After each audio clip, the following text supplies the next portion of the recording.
You ever have a deck idea that you know just isn't gonna work, but you want to do it anyway just because it seems awesome? Well, that was the thought process I had when I made this deck. And I was like, hey, this may not make any sense. These two might not work together, but it sounds cool. And I went and played a locals with this deck, and I'll kind of break down how the games went and tell you guys a little bit more about it. But what's going on, guys? You're watching Epic Pokemon TCG. In today's video, guys, we're going to be taking a look at a deck featuring Arceus VStar and Samurott Vstar. So if you guys do go on to enjoy the video, please make sure to give it a thumbs up. Subscribe to the channel if you're not already subscribed. We are actually super close to 1,500, which is really exciting. And I want to apologize. Yes, the mat is dirty. I've had this one for a very long time. I'm trying to get a new one with my brand new logo, and I am super scared to put this one in the washing machine, but I probably need to do that here soon. So yeah, if you guys are interested, the list is down in the description below. So we're going to go ahead and start it off by taking a look at the Arceus VStar line. And thankfully, I got through the entire day before this sleeve split. So yeah, these sleeves, I've had them for years now. Yeah, so Arceus VStar, everyone knows what this does. Trinity Nova does 200, and then you can attach 3 basic energy cards from your deck to your Pokemon V.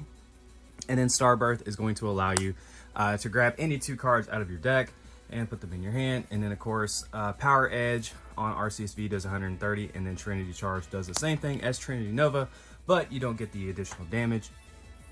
And I decided to pair this with the brand new Samurott Vstar, and the reason why is because I wanted to play this deck straight up by itself, but unfortunately I'm missing a V, and I was missing a V-Star. I'm missing a V-Star, excuse me, and a V at the time, so now all I'm missing is one of these, and I can build this bad boy. But I wanted to play this deck really bad, and I couldn't really figure out anything, so I was just like, you know what, screw it. We're just going to make like an Arceus Dark Toolbox thing, and we're going to roll with it. So we're going to start off by taking a look at Samurott Vstar. So it has Merciless Blade for 110, and then if your opponent's active has any damage counters on it, it does 110 more. And then Mooncleave Star has a really nice synergy thing going on with the attack here. The V-Star just allows you to put 4 damage counters on your opponent's Pokemon, which is really cool. So pretty much how I kind of played this deck out was whichever V-Star I got out first, that's just kind of what V-Star ability I used. I used Arceus most of the time to just kind of set up, and then I would hit things with Arceus and then come in and finish them off with Samurott. And I also played 2 Zigzagoon. I just decided last second I wanted to run 2, just because it was really detrimental to hit certain numbers on Pokemon, and I was like, you know, I just don't want to ever run the risk of one of these being prized, just in case I need to search it out. So I decided to run 2 of them, just for Headbutt Tantrum to kind of set up the damage here, and then with a Choice Belt hit certain numbers with Arceus. The Samurott V, the first attack discards the 2 Pokemon tools from your opponent's Pokemon. That was the attack really that like I was just kind of focused on, because obviously Big Charm's a big thing. So if you, that was not supposed to be a pun. So if I was short damage because of the Big Charm, I just kind of had the Samurott V sitting there as like a just in case type of thing. But I also decided to play a 1/1 Crobat V line. I figured, hey, I'm playing Crobat, so I might as well play the VMAX, give myself an additional target to Trinity Nova 2. Dark Asset is just going to allow you to draw until you have 6. And then Crobat VMAX just hits for 180, and then it hits for 210 with the Choice Belt on it, and then hits for 220 basically with a Zigzagoon, so that's just another card that can hit for a good number. And then I played a 1/1 Bibarel line just for some additional draw power. And then I played 1 Radiant Greninja just for the Conceal the Cards ability to put some Dark Energy into the discard pile, so that way I would have some targets for Dark Patch, which we will get to that here in just a moment.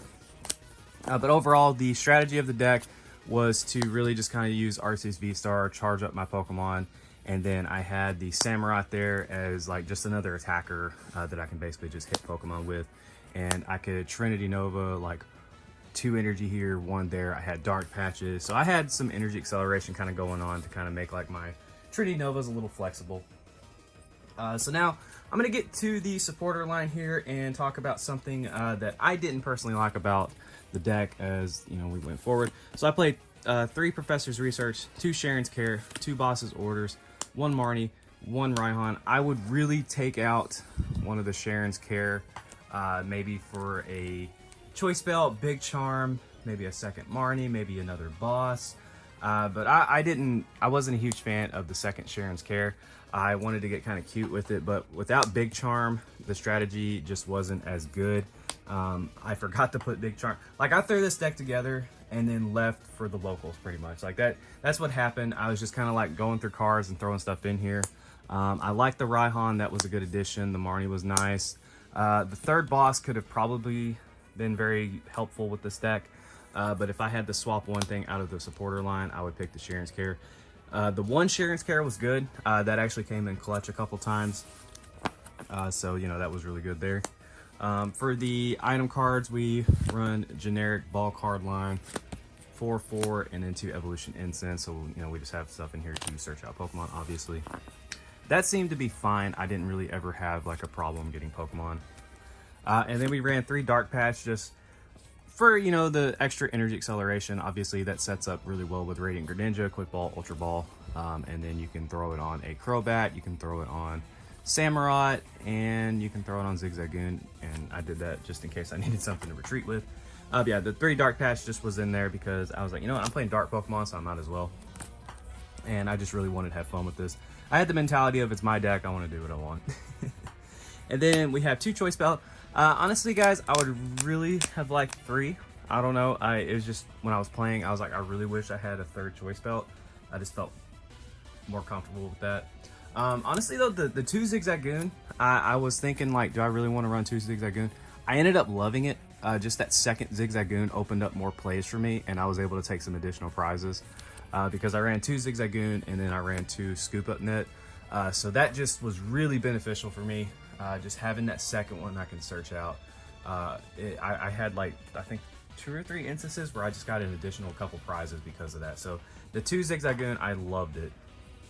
And then just being able to pick them up with the Scoop Up Net was nice. And then of course we run Pal Pad. So let's see, we could Raihan twice, throw Boss's Orders back in there, throw Cheren's Care, whatever, research. Just kind of open up some more plays for the future. And then we're gonna round out with 3 Path to the Peak. Honestly, I probably could have maybe dropped a path for another card or maybe like another stadium, maybe a training court, I don't know. But yeah, I just kind of ran Path. Maybe like I was gonna run Pumpkaboo, but I was kind of thinking about it. I was like, I have 2 Zigzagoon, Radiant Greninja, Crobat, and all that. And I was like, my bench is gonna be pretty stacked as it is. So I mean, I would probably switch this out maybe for another stadium, or just maybe take this out and a Cheren's Care, and that just kind of opens up 2 spaces for you to kind of do whatever you want with it. That's up to you. And then the energy line is super generic. We have 4 Double Turbo, and then we have 8 Dark Energy, which seem to work pretty well, especially with the Dark Patches. Energy was really never an issue for me, especially with the Samurott only needing 2 energy. This was actually pretty good. To be honest with you, maybe could have even dropped a Double Turbo. However, I did enjoy that because Greninja can dump a Double Turbo for the 2 cards. And I had a lot of instances where it's like, do I want to set up Arceus? Do I want to set up Samurott? And then I even thought about maybe a second Raihan would be cool. Just in case you need to try to like set up a Arceus on the spot. Yeah, I mean, the deck's really straightforward. It's like a generic Arceus toolbox. You just kind of attack with Arceus, set stuff up. And then you have some dark attackers to kind of work with in here. Overall, though, the deck was actually really fun. I was kind of surprised how much I enjoyed playing the deck. As for my matchups, we had 3 rounds. Round 1, I faced off against Arceus and Teleon, and I was just able to take quick prizes against that one, and I was able to pull that off. The second round, I played against a Darkrai deck, and unfortunately, he had some really bad prizes. And by the time he started taking knockouts, I was just kind of too ahead of the game. I really wish I could have played like a full game against that deck. And then the last round, my opponent was just absolutely god tier with getting the choice belts. It was against Ice Rider and Teleon. And he was just hitting Melanie choice belt like crazy. And I don't run big charms in this deck, so he was just one-shotting these 2 like over and over. Yeah, he was just one-shotting these 2 over and over. It came down to the absolute wire. Pretty much like, had he not won on the last turn that he had, I would have come back and won the game. But like, we were just having an absolute slugfest. And I really recommend checking out Ice Rider if you are wanting to play a fun deck, because with the V-Star format right now, dude, it is really good. Especially, let's see, where's it at? I have my binder right here.